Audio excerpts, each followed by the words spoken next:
A lighthouse standing on the sea. A silent guardian guiding sailors for ages. But no one knows how many stories are hidden in that light, in the sound of those waves, in that salty air. Today's story is the first chapter of that unknown mystery, the first night of the lighthouse. 1. The beginning of the journey. Before the last light of the evening had faded, the small boat was slowly moving towards the lighthouse on the northern island. The man sitting inside the boat, Aaron, was staring at the blue-black shadow of the sky in front of his eyes. He had come to this sea before, but today's journey was completely different. Because from today, he was the new caretaker of the lighthouse.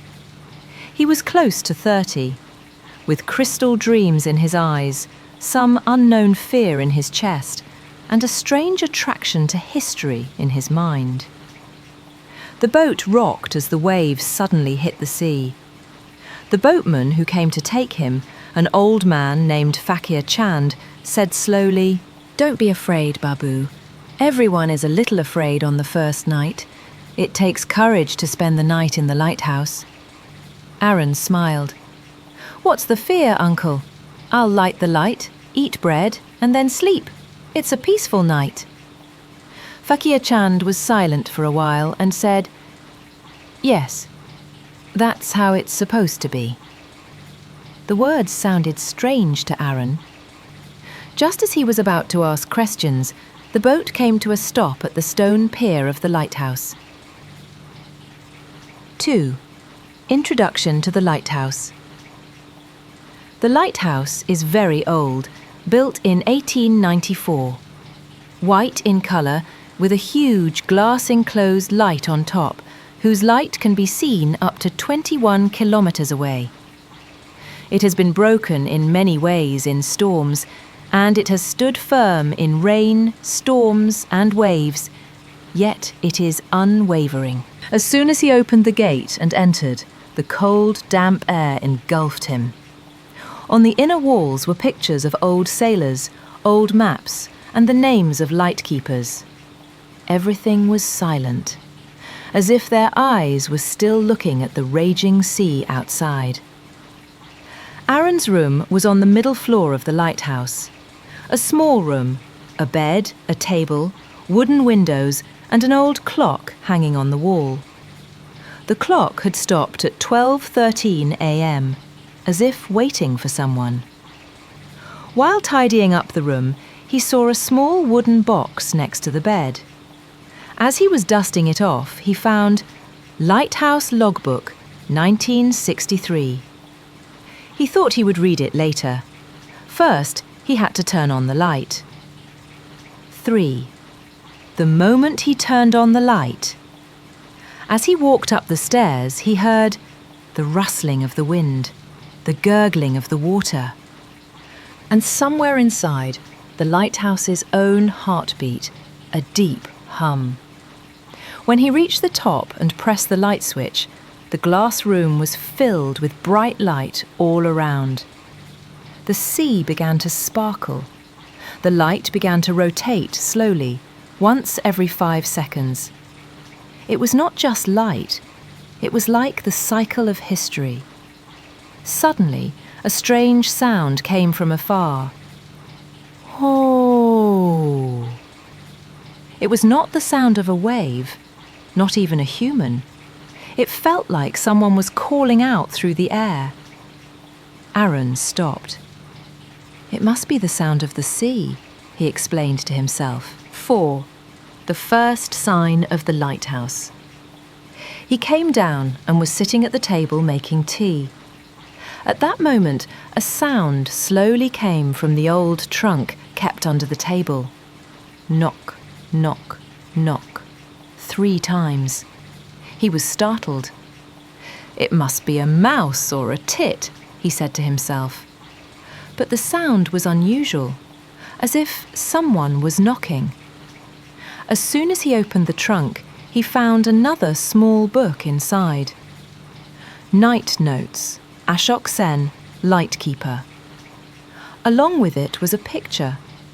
The black and white picture showed a man, long hair, deep eyes, a very tired look.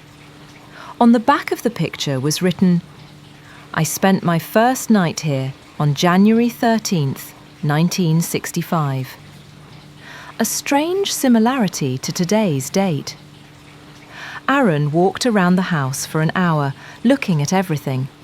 Nothing was unusual, yet it felt as if the lighthouse was watching him. 5. After 1 a.m. It was 12:57 a.m. Suddenly, the stopped clock on the wall started ticking. Ticking. Seeing the hands of the clock moving, Aaron's body trembled. How can it run on its own? The clock stopped again at exactly 1:13 a.m. This time, footsteps came from the top of the stairs. Slowly, heavily, like someone walking in boots.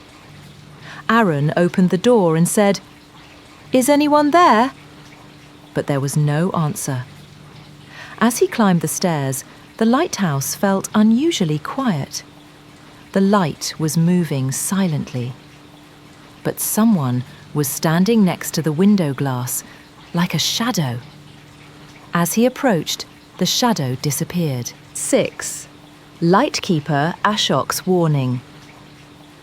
He returned downstairs and started reading the book, Night Notes. On the first page it was written, "If anyone spends the first night in this lighthouse after me, then he should never look at the mirror in the lighthouse after 1:13 a.m. Aaron felt a cold breeze rush through his chest. On the second page it was written, "At this time, the soul of a sailor returns with the light. He cannot find his way, so he seeks refuge in the lighthouse. He cannot be helped." Aaron looked at the ceiling again. "These are old folk tales," he assured himself, but an unknown, suppressed unease spread through the room. 7. Strange changes in the call of the sea. It was 2:30 a.m.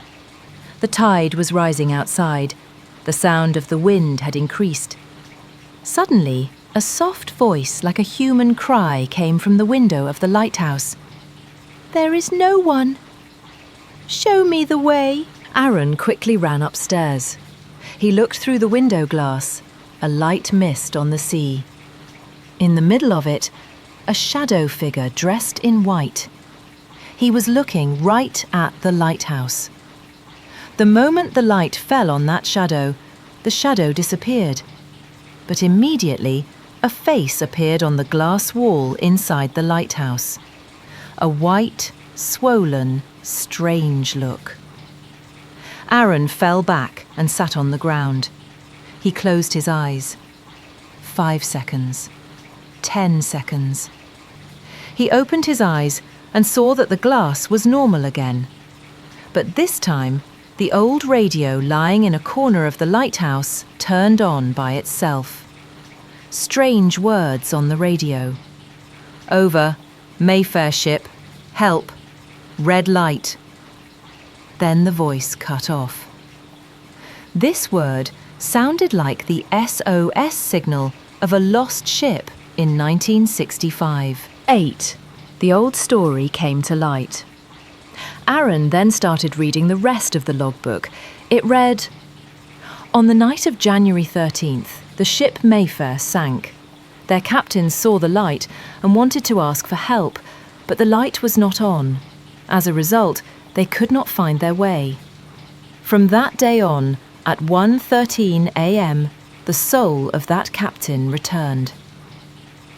On the last page of the book, it was written, "I am Ashok Sen. I could not stand it anymore after knowing the truth of this night. Whoever opens this book, be careful. Never look at the mirror in the room where the light is turned on, because the soul catches the light and returns to that mirror." Just then, a loud voice came from above. "Pull! Pull! Pull!" Aaron ran away. 9. First encounter. Allo saw it as soon as he reached the room, not his own reflection in the mirror.